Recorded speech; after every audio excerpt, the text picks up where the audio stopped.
میں ہوں آپ کا ہوسٹ وسیم شاہ اور آپ دیکھ رہے ہیں comparing Adam and Jesus a biblical perspective.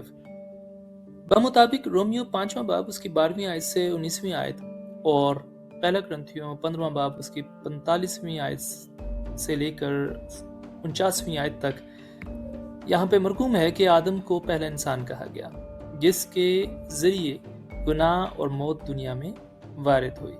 یسوع مسیح کو آخری آدم یا دوسرا آدم کہا گیا جس کے ذریعے راست بازی اور زندگی ملی۔ کیا آپ جانتے ہیں کہ آدم اور یسوع مسیح میں کیا خاص باتیں ہیں؟ یہ دو شخصیات بائبل میں بہت اہم ہیں۔ آدم انسانیت کا پہلا فرد ہے، یسوع مسیح خدا کے بیٹے اور نجات دہندہ ہیں۔ آئیں ان دونوں کا موازنہ کرتے ہیں۔ آدم کا ذکر پیدائشی کتاب میں ہے، خدا نے اسے مٹی سے بنایا۔ یسوع مسیح کا ذکر نئے عہد نامہ میں ہے، وہ کنواری مریم سے پیدا ہوا۔ آدم کو خدا کی شبیہ پر بنایا گیا جبکہ یسوع مسیح کا کلام کہا گیا، اس کو روح کہا گیا۔ آدم نے گناہ کا آغاز کیا، یسوع مسیح نے گناہ کی قید سے رہائی دلائی۔ آدم کی نافرمانی نے گناہ کی دنیا میں داخل کیا، یسوع مسیح کی قربانی سے نجات کا دروازہ کھولا گیا۔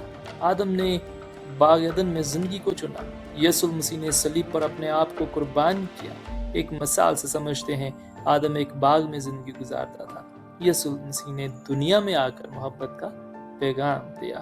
آدم کی داستان ناکامی کی ہے، یسوع مسیح کی کہانی کامیابی اور نجات کی ہے۔ یہ دونوں شخصیات ہمارے لیے سبق آموز ہیں۔